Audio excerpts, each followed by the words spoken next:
తతక బుతక. పేరు కెవి రాజారామన్. వయస్సు 60 సంవత్సరాలు. ఊరు అనియాలక్కంబట్టు. కలశప్పాకానికి 6 కిలోమీటర్ల దూరంలో నేను పుట్టి పెరిగిన అనియాలక్కంబట్టు అనే గ్రామం ఉంది. నేను చిన్నతనంలో ఆవులు మేకలు మేపేవాణ్ణి. 5వ తరగతి వరకు చదువుకున్నాను. మా గ్రామంలో వెంకటాచలపతి అనే ఒక సాధువు నివసిస్తూ ఉండేవారు. వారు కడప శ్రీ సచ్చిదానంద స్వామి అనే మహనీయుని వద్ద ఉపదేశం పొందారు.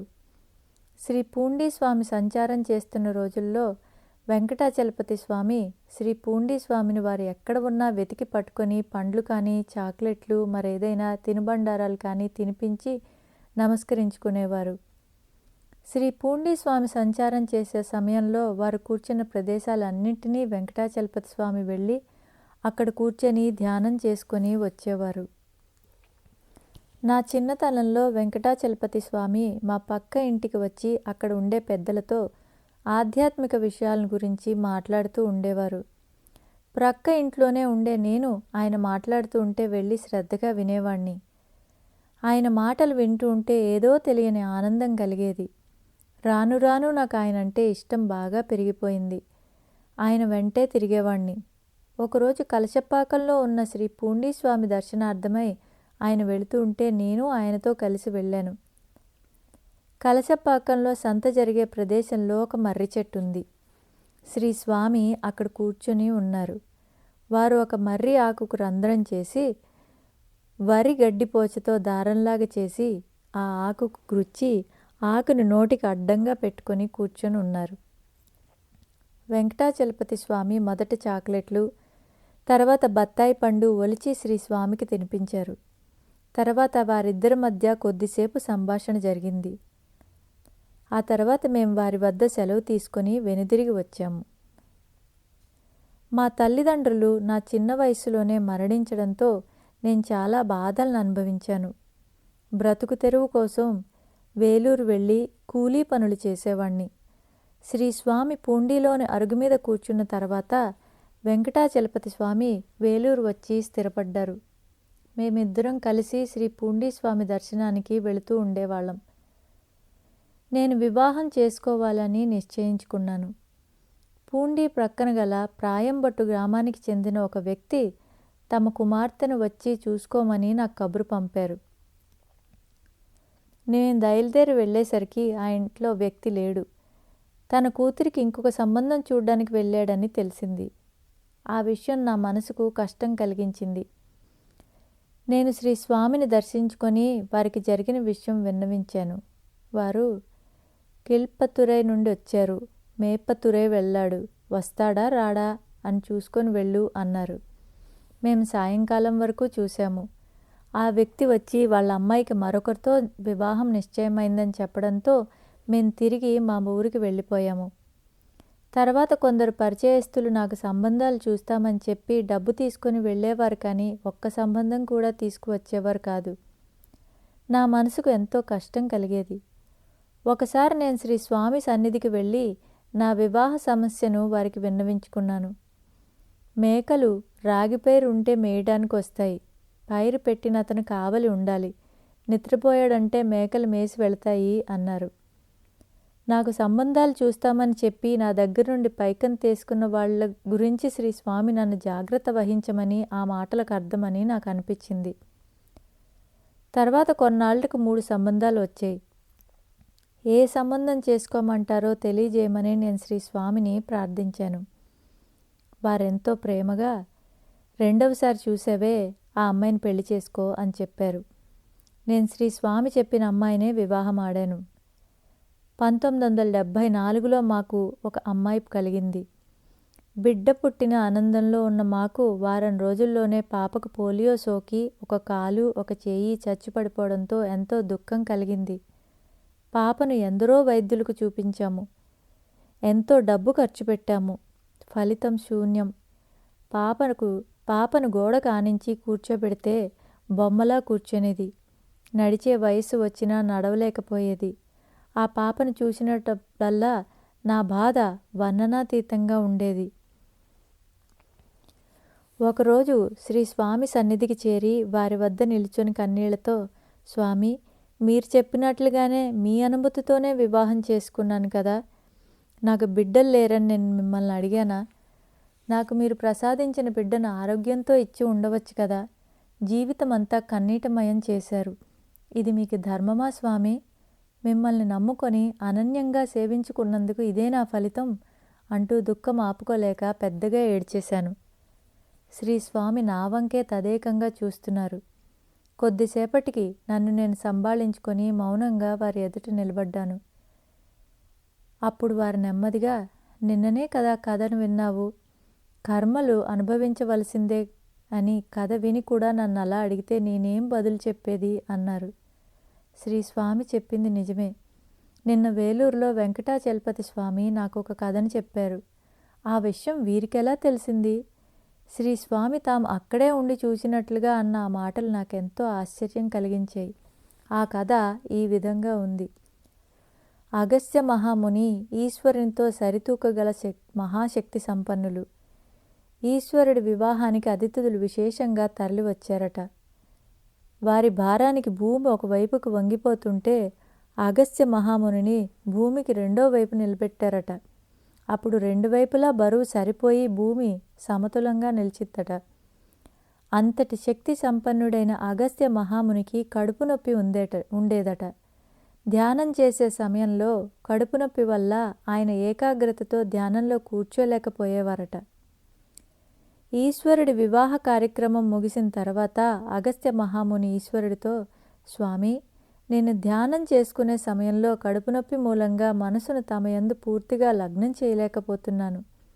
ధ్యాన సమయంలో నాకున్న కడుపు నొప్పిని తీసి పక్కన పెట్టడానికి మీరు దయచేసి అనుమతించాలి అని ప్రార్థించాడట. ఈశ్వరుడు అలాగే చేయమని అగస్త్య మహామునికి తమ అనుమతిని తెలియచేశారట.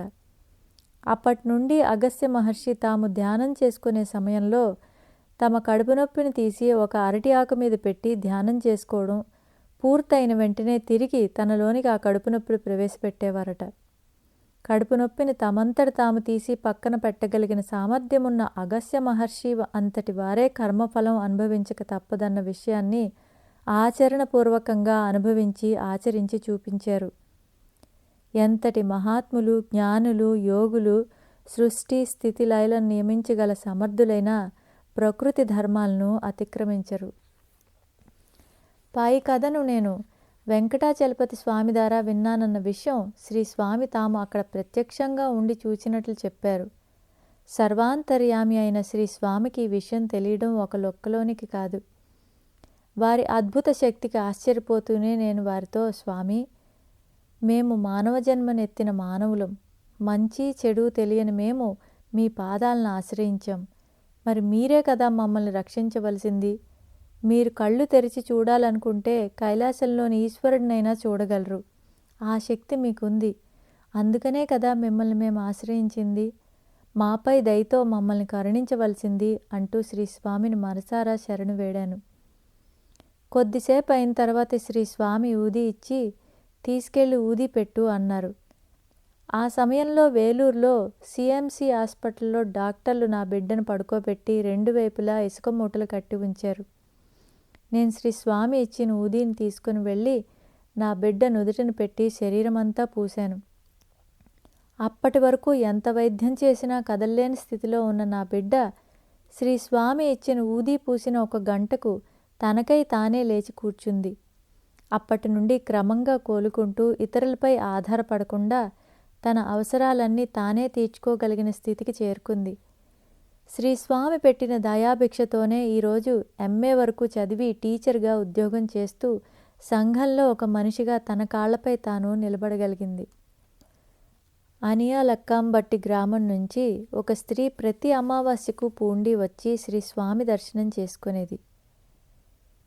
ఒకసారి అలా వచ్చినప్పుడు నిస్సంతువైన ఆమె తనకు సంతానం కావాలని శ్రీ స్వామిని ప్రార్థించింది. శ్రీ స్వామి, లాభం ఉంటుంది, మొదలుకు మోసం వస్తుంది అని ఇంకా ఏదో నర్మగర్భంగా పలికారు. ఆమె శ్రీ స్వామి మాటల ఆంతర్యాన్ని గ్రహించలేకపోయింది. కొంతకాలానికి ఆమె గర్భం ధరించింది. ప్రసవించిన వెంటనే కన్నుమూసింది. 1973లో నేను వేలూరులో బెల్లం మండి పెట్టుకోవాలని కొద్ది పైకం జమ చేశాను. వ్యాపారాన్ని ప్రారంభించే ముందు శ్రీ స్వామిని దర్శించుకొని వ్యాపారానికి వారి ఆశీస్సులను ప్రసాదించమని అర్థించాను. వారు సమయం రాని అన్నారే కానీ అనుమతి మాత్రం ప్రసాదించలేదు. నాకు వ్యాపారం చేసి ధనం ఆర్జించాలనే కోరిక బలంగా ఉంది. అందువల్ల ఎంత త్వరగా వ్యాపారం మొదలు పెడితే అంత మంచిదని నాకు చాలా ఆతృతగా కూడా ఉంది. వ్యాపారానికి అనుమతించమని శ్రీ స్వామిని కనీసం 10 సార్లు వేడుకున్నాను. ఎప్పుడడిగినా శ్రీ స్వామి సమయం రాని అనే సమాధానమే చెప్పేవారు. ప్రతి మార్గశిర మాసం 1వ తేదీన నాకు శ్రీ స్వామిని దర్శించుకునే అలవాటు. ఆ రోజున నేను వెంకటాచలపతి స్వామి శ్రీ స్వామి దర్శనానికి వచ్చాం.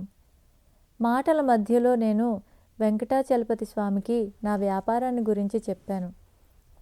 తర్వాత ఇద్దరం శ్రీ స్వామికి నమస్కరించుకున్నాం. వెంకటాచలపతి స్వామి మాటల సందర్భంలో శ్రీ స్వామితో నా వ్యాపారానికి అనుమతి ఇవ్వమని వేడుకున్నాను.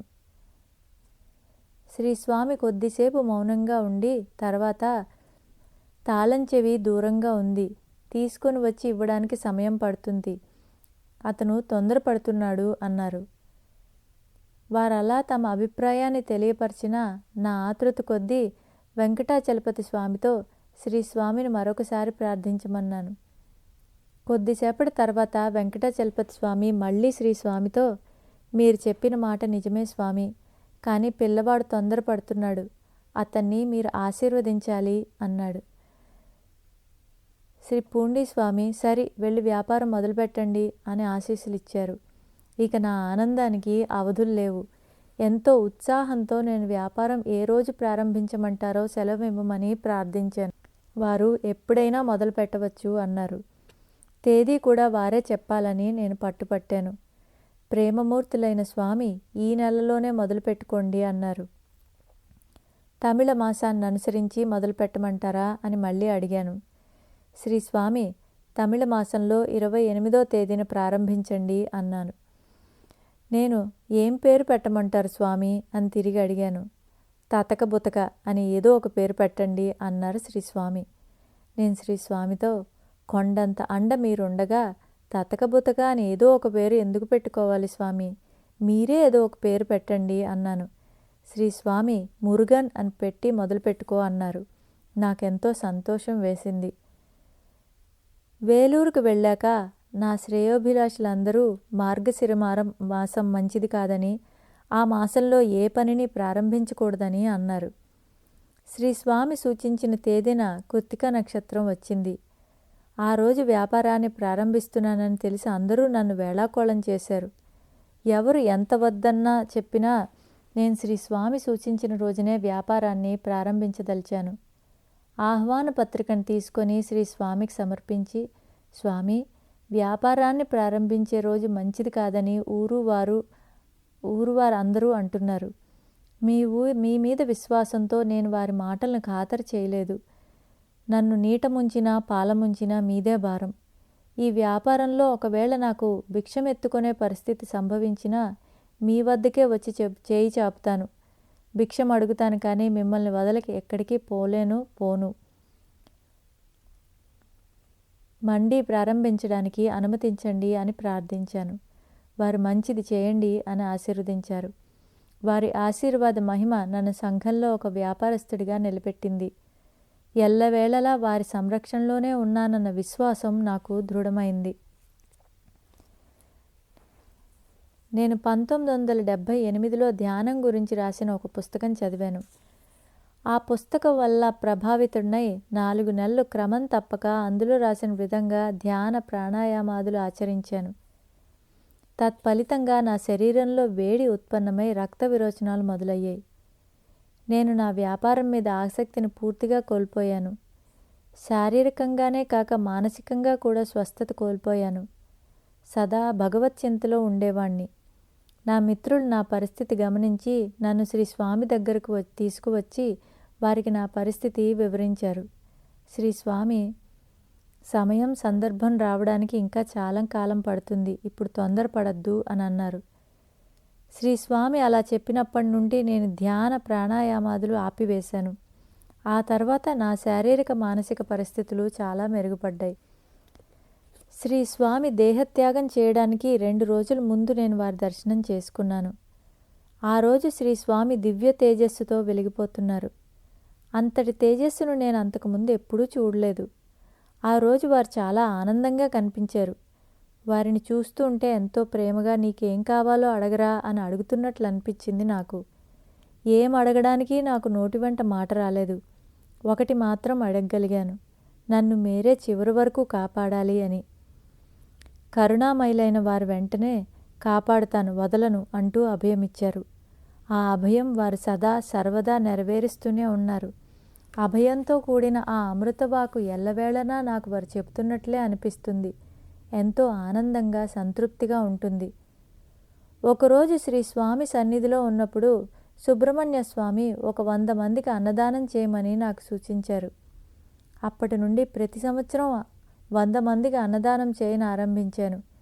శ్రీ స్వామి సమాధి చెందిన తర్వాత నుండి ప్రతి సంవత్సరం గురుపూజ రోజున మండపంలో 1000 మందికి పైగా భోజనాలు పెడుతున్నాను. అదే సమయంలో వేలూరుకు చెందిన కుమారస్వామి గారు అక్కడి సాధువులకు వస్త్రదానం చేస్తున్నారు. ఇది మాకు శ్రీ స్వామి ప్రసాదించిన అనుగ్రహంగా భావిస్తున్నాము. శ్రీ స్వామి ఉండగా భయం ఎందుకు? పేరు ఎస్ సుందరమూర్తి. వయస్సు 57 సంవత్సరాలు. ఊరు కొన్నత్తూరు. నేను రైతు కుటుంబంలో జన్మించాను. నా బాల్యంలో శ్రీ స్వామి విల్వారిణిలోను నక్షత్ర కోవెలలో ఉండగా నేను వారిని ప్రథమంగా దర్శించుకున్నాను. ఇలా చెప్పే కంటే అప్పుడు వారు నాకు తమ దర్శన భాగ్యాన్ని ప్రసాదించారంటే బాగుంటుందేమో. అప్పటి నుండి శ్రీ స్వామి ఎక్కడ కనిపించినా వారికి నమస్కరించుకునేవాణ్ణి. క్రమంగా వారంటే నాకు భక్తి శ్రద్ధలు ఏర్పడ్డాయి. శ్రీ స్వామి పూండిలో అరుగు మీద స్థిరాసనులైన దగ్గర నుండి వారి దర్శనానికి తరచుగా పోనారంభించాను. వారి పూజ నిమిత్తమై పూలు కోసుకొని రావడం, వారి దుస్తులను ఏటికి తీసుకుని వెళ్ళి ఉతికి ఆరబెట్టి తీసుకురావడం వంటి పనులను చేస్తూ ఉండేవాణ్ణి. వారు నా ఈ పనులు ముగియగానే చిరునవ్వుతో నాకు ఊది పెట్టేవారు. నేను ఇంటికి తిరిగి వెళ్ళగానే మా ఇంట్లోని పెద్దలు నేను పని చేయడానికి బద్దకించి సోమరిగా తిరుగుతున్నానని తిట్ల వర్షం కురిపించేవారు. వారెంత తిట్టినా నేను శ్రీ స్వామి దర్శనార్థం వెళ్ళడం మానేవాణ్ణి కాదు. శ్రీ స్వామికి నా కష్టసుఖాలు ఏమైనా చెప్పుకోవాలనిపిస్తే వారి సమక్షంలో నా మనస్సులోనే చెప్పుకునేవాడిని. చిత్రం ఏమిటంటే నేను వారిని వాచా అడిగినట్లుగా వారు వెంటనే వాటికి జవాబిచ్చేవారు. అది నాకు చాలా అద్భుతంగా అనిపించేది. వారు మహానుభావులని మనసులో ఇంకా ఇంకా స్థిరపడడానికి అది దోహదపడేది. ఒకసారి మా నాన్నగారు తిరుమలకు వెళ్ళి వచ్చారు. ఆ వెంటనే ఆయనకు పక్షవాతం వచ్చి మంచం పట్టారు. కాళ్ళు చేతులు చచ్చుపడిపోయాయి. ఆ సమయంలో మా ఊరికి పక్కనే గల దామరపాకం అనే గ్రామంలో ఒక సాధువు వచ్చి ఉన్నాడని తెలిసి మా గ్రామస్తులు చాలామంది వారి దర్శనార్థం వెళ్ళి వచ్చారు. మాకు తెలిసిన ఒక వృద్ధుడు ఆ సాధువు వద్దకు తీసుకువెళితే మా నాన్నగారికి ఆరోగ్యం సమకూరుతుందని చెప్పి ముందుగా నన్ను ఆ సాధువు వద్దకు తీసుకొని వెళ్ళాడు. తర్వాత మా నాన్నను తీసుకువెళ్ళవచ్చని అతని ఉద్దేశం. ఆ సాధువు తన చేతిలో ఏదో ఒక చిన్న డబ్బా పట్టుకొని కూర్చొని ఉన్నాడు. నాకెందుకో ఆయన్ని చూడగానే సదభిప్రాయం కలగలేదు. ఆ సాధువు నా వైపు చూచి మా తండ్రికి మా దాయాదులు చేతబడి చేశారని, అందువలన 1100 రూపాయలు నగదు, 11 రకాల పుష్పాలు, 11 రకాల తైలాలు తెచ్చినట్లయితే తాను బాగు చేస్తానని చెప్పాడు. అందరూ ఆ సాధువుకు పాద నమస్కారం చేసుకుంటున్నారు. నాకు ఆ సాధువు అసలు నచ్చలేదు. నా వద్ద అంత పైకము లేదు. సాధారణంగా మహాత్ముల సన్నిధి వలన ప్రశాంతత కలుగుతుందంటారు కదా. ఆ సాధువు వద్దకు వెళ్ళగానే నా మనస్సు సమాధాన పడకపోగా నాకు చాలా బాధ కలిగింది. నేను ఒక ప్రక్కన నిలబడి శ్రీ పూండి స్వామిని స్మరించుకున్నాను. మనసా వాచా నాకు వారే దిక్కని వారిని హృదయపూర్వకంగా ప్రార్థించాను. తర్వాత ఆ సాధువుకు మరుసటి దినం వస్తానని చెప్పి అక్కడి నుండి బయలుదేరి ఇంటికి తిరిగి వచ్చాను. ఎంతో ఆతృతతో నేను ఎప్పుడు వస్తానా అని ఎదురు చూస్తున్న మా అమ్మ నన్ను చూడగానే, ఆ సాధువు దగ్గరికి వెళ్ళావా, మాట్లాడావా అని ఎంతో ఉత్కంఠతో అడిగింది. నేను శ్రీ పూండీస్వామి దగ్గరికే వెళతానమ్మా. వెళ్ళినందుకు మీరెంతైనా తిట్టుకోండి, నేను బాధపడను, వారినే ఆశ్రయిస్తాను. మనకు శ్రీ స్వామి అండగా ఉండగా ఎందుకమ్మా కంగారు పడతావు అని ఆమెకి ధైర్యం చెప్పి మరునాడు ఉదయాన్నే పూండీకి బయలుదేరి శ్రీ స్వామి సన్నిధికి చేరుకున్నాను. వారికి నమస్కరించుకోగానే వారు నేనేమీ చెప్పకముందే నాతో, అయ్యా, అతనేదో కడుపుకూటి కోసం వచ్చి ఏదో చెప్పుకొని బ్రతుకుతున్నాడు, ఆ గొడవ మనకెందుకు, దాయాదులు ఏమైనా చేయని, నువ్వు మాత్రం రావాల్సిన చోటుకే వచ్చావు కదా, ఇక అది బాగైపోతుందయ్యా, ఎందుకు ఏడుస్తావు అన్నారు ఓదార్పుగా. అక్కడే ఉన్న సుబ్రహ్మణ్య స్వామి శ్రీ పూండీస్వామి మాటలను విన్నారు. ఆయనకేమీ అర్థం కాక అసలు విషయం ఏమిటని నన్ను ప్రశ్నించారు. మా నాన్నగారు జబ్బు గురించి, ఆ సాధువు గురించి వివరంగా ఆయనకి చెప్పాను. తర్వాత మా నాన్నగారికి ఆరోగ్యం కుదుట పడేటట్లయితే శ్రీ స్వామి నా చేతిలో ఊది పెట్టాలని నా మనసులోనే వారిని ప్రార్థించాను. ఆ ఆలోచన పూర్తయ్యే లోపలే వారు నా చేతి నిండుగా ఊదిని పోశారు. సరిగ్గా మా నాన్నగారిని అలా శ్రీ స్వామి అనుగ్రహించిన సమయంలోనే ఇంటి వద్ద ఉన్న మా నాన్నగారికి స్వస్థత చేకూరి మా అమ్మను దగ్గరికి పిలిచి, అబ్బాయి ఎక్కడికి వెళ్ళాడు అని అడిగారట. మా అమ్మ నేను పూండీకి వెళ్ళానని చెప్పిందంట.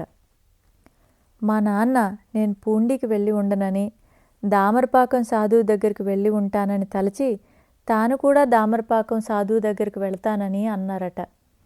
అప్పుడు మా అమ్మ ఆ సాధువు దగ్గరికి వెళ్ళవద్దని నేను చెప్పానని చెప్పిందిట. నేను శ్రీ స్వామి ఊది ప్రసాదించగానే వారి వద్ద సెలవు తీసుకొని మా ఇంటికి తిరిగి వచ్చాను. నన్ను చూచిన మా అమ్మ ఎంతో సంతోషంగా నవ్వింది. మా నాన్నగారికి ఆరోగ్యం కొద్దిగా మెరుగైందని చెప్పింది. నేను మా నాన్నగారు కొద్దిగా కోలుకున్నారు కనుక వెంటనే బండి కట్టించుకొని పూండీకి వెళ్ళి అక్కడ సుబ్రహ్మణ్య స్వామిని కలవమని, ఆయన వారికి భోజనం పెట్టి వారిని శ్రీ పూండీస్వామి సన్నిధికి తీసుకువెళ్తారని చెప్పి వారిని ప్రయాణం కట్టించి పూండీకి పంపించాను.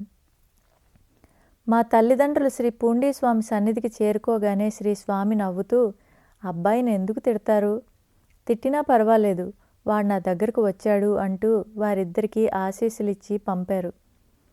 ఆ రోజు నుంచి మా పెద్దలు నన్ను పూండీకి వెళుతున్నందుకు తిట్టడం మానివేశారు. కొద్ది రోజుల్లో మా నాన్నగారు పూర్తిగా కోలుకున్నారు. నేనోసారి ఇంట్లో ఎవరికీ చెప్పకుండా షిమోగా వెళ్ళాను. అక్కడికి వెళ్ళాక అలా ఎవరికీ చెప్పకుండా రావడం భావ్యం కాదని తలచి తిరిగి ఇల్లు చేరుకున్నాను. తర్వాత శ్రీ స్వామి దర్శనార్థం పూండీకి వెళ్ళాను. నన్ను చూస్తూనే శ్రీ స్వామి, ఏమయ్యా, పుదిపాళ్యం వెళ్ళావు, చెంగం కూడా చూసి రావాల్సింది కదా అన్నారు నిష్ఠూరంగా. తిరిగి వారే గద్గద స్వరంతో, నువ్విలా వెళ్ళి నాకు గ్రామంలో చెడ్డపేరు తీసుకురాకు, నాకు చెడ్డపేరు వస్తుంది, వినయంగా మంచిగా ఉండి నాకు మంచి పేరు తెచ్చిపెట్టు అన్నారు. వాత్సల్యపూరితమైన వారి మాటలతో నేను చేసిన తప్పిదమేంటో నాకు తెలిసి వచ్చింది. అలా వారి ప్రేమానురాగాలతో నేను మంచి బాటలో నడిచేలా చేశారు శ్రీ స్వామి. మాకు ఒక బావిలో భాగం ఉంది. దానికి కరెంటు వసతి లేదు. మోటార్ల ద్వారా పొలాలకు నీళ్లు పెట్టేవాణ్ణి. ఇలా ఎంతకాలం కష్టపడి నీరు పెట్టాలో కదా అని ఒకసారి శ్రీ స్వామి సన్నిధిలో అనుకున్నాను. నా మనసును చదివినట్లుగా శ్రీ స్వామి, ఇప్పుడు వచ్చింది సమయం అన్నారు. విద్యుత్ శాఖ వారు లంచం తీసుకొని కూడా కరెంటు కనెక్షన్ ఇవ్వటం లేదు, ఎలా కరెంటు కనెక్షన్ తెచ్చుకునేది అని మళ్ళీ మనస్సులోనే అనుకున్నాను. శ్రీ స్వామి వెంటనే, వాడు వస్తాడు వెళ్ళరా, కనెక్షన్ వచ్చేస్తుంది అంటూ ఆశీర్వదించారు. శ్రీ స్వామి అలా అభయం ఇచ్చిన 3వ నాటికి మాకు కరెంటు కనెక్షన్ వచ్చింది. ఆ రోజు మా అమ్మ ఎంతో సంతోషంతో చక్కెర పొంగల్ తయారు చేసింది. నేను బయలుదేరి శ్రీ స్వామి సన్నిధికి చేరుకున్నాను. అప్పుడు రాత్రి సుమారు 8 గంటలై ఉంటుంది. నన్ను చూస్తూనే శ్రీ స్వామి చిరునవ్వు నవ్వారు. నాకు కరెంటు కనెక్షన్ వచ్చిందని చెప్పగానే మంచిది అన్నారు. నేను ఇంటి నుండి ఆయన కోసం చక్కెర పొంగలి తెచ్చిన విషయం వారికి చెప్పాను. వారు వెంటనే నోరు తెరిచారు. ఒక్క ముద్ద పెట్టగానే ఇక చాలు, క్రింద పెట్టేసేయ్, పిల్లులు తింటాయి అన్నారు. నేను ఆ రాత్రికి అక్కడే నిద్రించాను. మరునాడు ఉదయం నిద్ర లేవగానే శ్రీ స్వామిని దర్శించుకున్నాను. వారు నాతో, నువ్వు ఇంటికి వెళ్ళేసరికి మోటార్ తిరుగుతూ ఉంటుందిలే అన్నారు. నేను ఇంటికి వెళ్ళేసరికి వారి కృపతో నిజంగానే పొలంలో మోటారు ఏ ఇబ్బంది లేక సవ్యంగా పని చేయనారంభించింది. కొన్నాళ్లకు మా అమ్మ అనారోగ్యం పాలైంది. ఆమెను ఆసుపత్రిలో చేర్పించాము.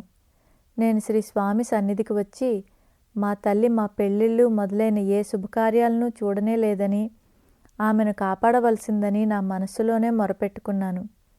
వెంటనే శ్రీ స్వామి, అది వెళ్ళిపోయిందయ్యా, నువ్వేది మనస్సులో పెట్టుకోకు, నీ మనసు ధైర్యం పరుచుకో అన్నారు.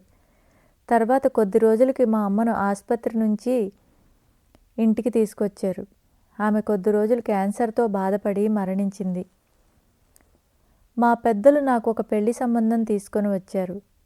నేను శ్రీ స్వామిని దర్శించుకొని నా మనసులో, నా తల్లి ఎలాగో నా పెళ్లి చూడకుండానే చనిపోయింది కనుక నాకిక పెళ్ళి అవసరం లేదని, నేను శ్రీ స్వామితోనే ఉంటానని ప్రార్థించాను. వారు వెంటనే, అది సరికాదు, నువ్వు వెళ్ళి నీ కుటుంబంతో కలిసి ఉండు అన్నారు. మా అమ్మ జీవించి ఉన్నప్పుడు ఒక సంబంధం చూసి వచ్చింది. ఒకరోజున నాకు ఆ విషయం గుర్తుకు వచ్చి శ్రీ స్వామి దర్శనం చేసుకుంటున్న సమయంలో ఆ సంబంధం గురించి వారికి మనస్సులోనే విన్నవించుకున్నాను. వారు వెంటనే నాతో, అయ్యా, ఆమె అంబలి కుండను ఎత్తుకుపోదు, ఏరు దాటదు, ఆ సంబంధం నీకు అవసరం లేదు. అమ్మా నాన్న ఇష్టపడుతున్నా అది నీకు తగిన చోటు కాదు, అది వద్దు అని ఖండితంగా చెప్పారు. మరైతే నాకు తగిన చోటు ఏది అని వెంటనే మనస్సులో అనుకున్నాను. వెంటనే వారు, పెళ్ళి ఇప్పుడు జరగదు, జరగవలసిన సమయంలోనే జరుగుతుంది అన్నారు. కొన్నాళ్ల తర్వాత మరో సంబంధం చూసి వచ్చి శ్రీ స్వామిని దర్శించుకున్నాను. వారు ఆ సంబంధం గురించి, అది దామరపాకం బయట సంబంధం, వాన కురిస్తే కాలు జారుతుంది, అది వద్దు అన్నారు. అటుపై నేను ఆ సంబంధం గురించి ఆలోచించలేదు.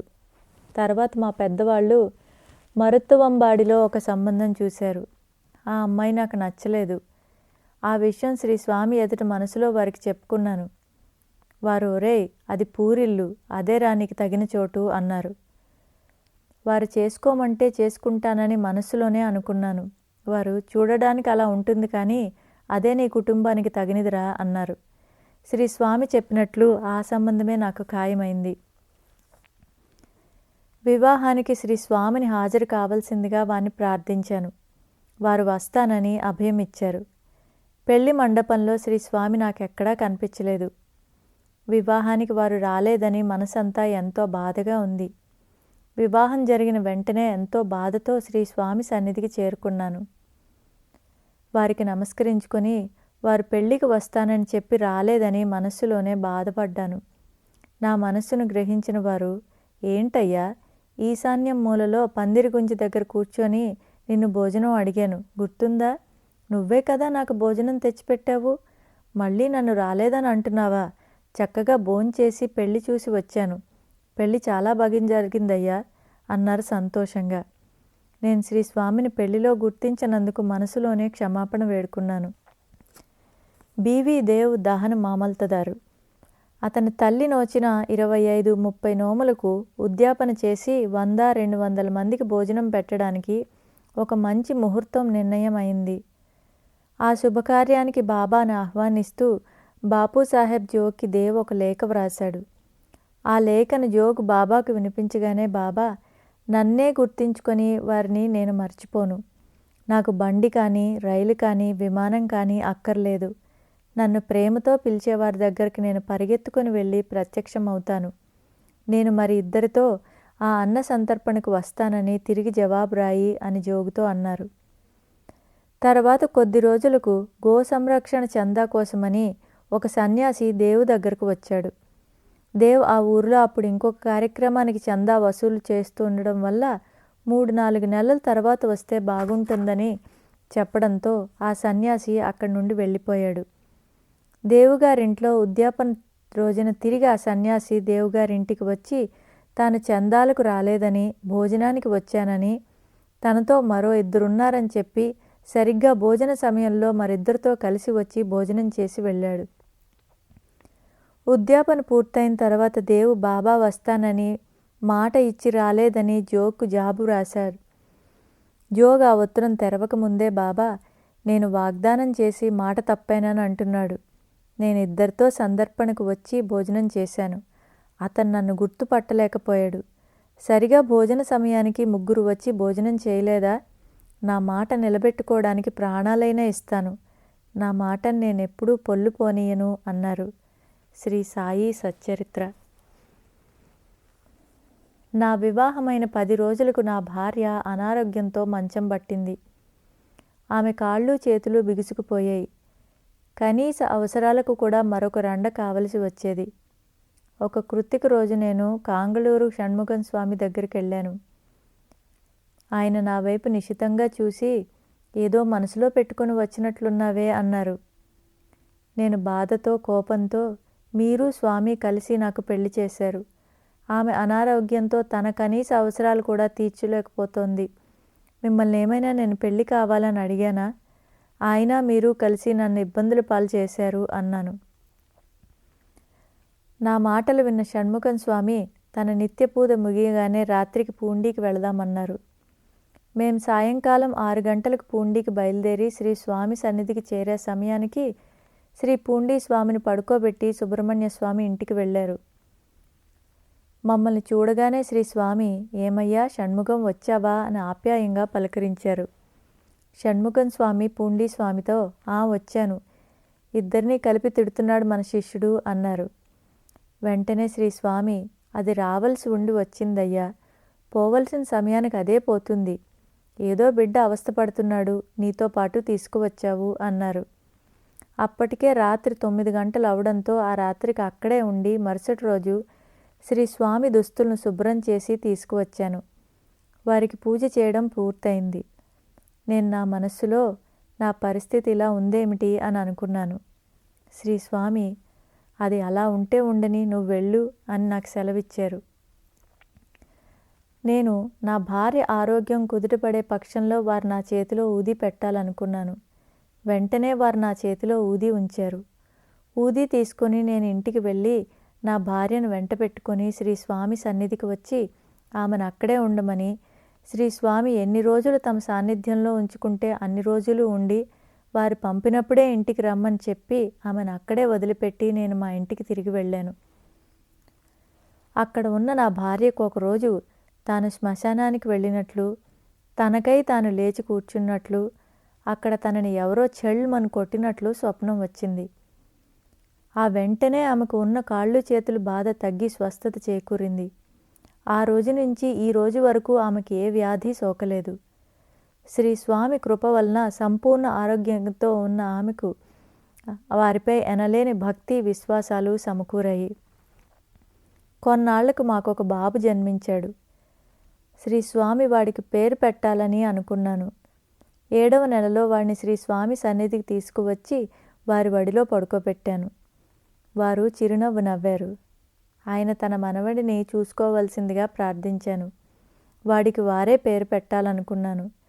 నా మనస్సులో నా కోరికను గ్రహించిన శ్రీ స్వామి వాడి మీద ఊదీ చల్లి వారి నుదుటను ఊదీ పెట్టారు. తర్వాత, వీడి పేరు కమల కన్నడయ్య అన్నారు ఆనందంగా.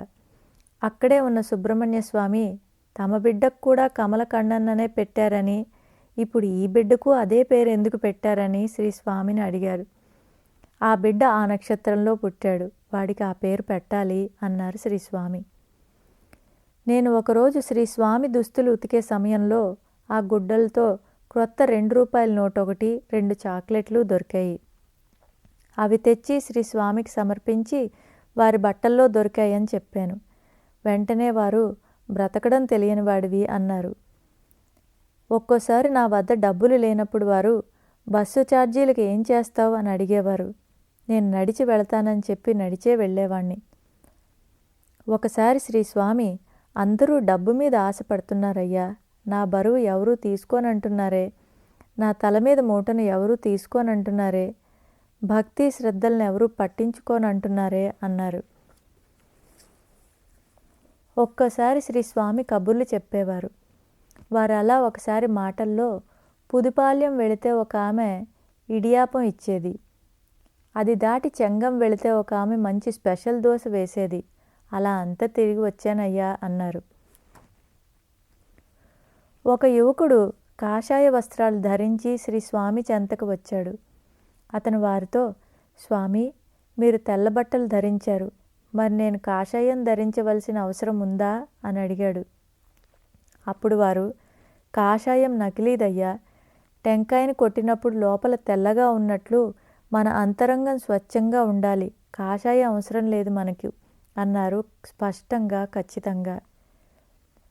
శ్రీ స్వామి మహాసమాధికి ముందు రోజు సాయంత్రం 4 గంటలకు నేను వారిని దర్శించుకున్నాను. వారి కళ్ళ వెంట ధారాపాతంగా నీళ్లు కారుతున్నాయి. నేను అంగవస్త్రంతో కన్నీళ్లు తుడిచాను. అలా తుడుస్తూనే ఉన్నాను. అక్కడే ఉన్న సుబ్రహ్మణ్య స్వామి ఉదయం నుంచి అలా కళ్ళ వెంట నీరు కారుతూనే ఉందని, ఆ రోజు వారు ఎవరికీ ఊదీ కూడా ఇవ్వలేదని చెప్పారు. నేను ఏడిస్తే వారు కళ్ళు తుడవగలరు, కానీ వారి కళ్ళ వెంటే నీరు వస్తే ఎవరైనా ఏమి చేయగలరని బాధపడుతూ ఉన్నాను. నేను ఎప్పుడు వారి దర్శనానికి వెళ్ళినా తిరిగి బయలుదేరే ముందు వారిచ్చిన ఊదీ తీసుకున్న తర్వాతే వెళ్ళేవాణ్ణి. ఈరోజు ఊదీ ఇవ్వకపోతే నేను ఎలా బయలుదేరగలను? పోనీ అక్కడే ఉండిపోదామంటే ఉదయమే వెళ్ళి పొలం దున్నాలి. నాకేమి చేయాలో పాలుపోక శ్రీ స్వామిని ప్రార్థిస్తూ అక్కడే ఉన్నాను. వారు తమ ముందు గల ఊదీ పళ్ళ నుంచి ఊదీ తీసి నా చేతిలో పోశారు. నేను మౌనంగానే సెలవు కోరాను. వారు తల పంకించారు. బయలుదేరే ముందు ఒకసారి వారి ముఖాన్ని శుభ్రం చేసి బయలుదేరాను. ఉదయం నేను పొలం దున్నుతున్న సమయంలో శ్రీ స్వామి దేహత్యాగం చేశారనే వార్త వచ్చింది. నేను వెంటనే బయలుదేరి వెళ్ళాను. వారి పార్థివ దేహాన్ని సమాధి చేసేటంత వరకు అక్కడే ఉన్నాను. శ్రీ స్వామి శరణన్న వారికి కరుణించే ఆపద్బాంధవుడు. ఆయనే నా దైవం.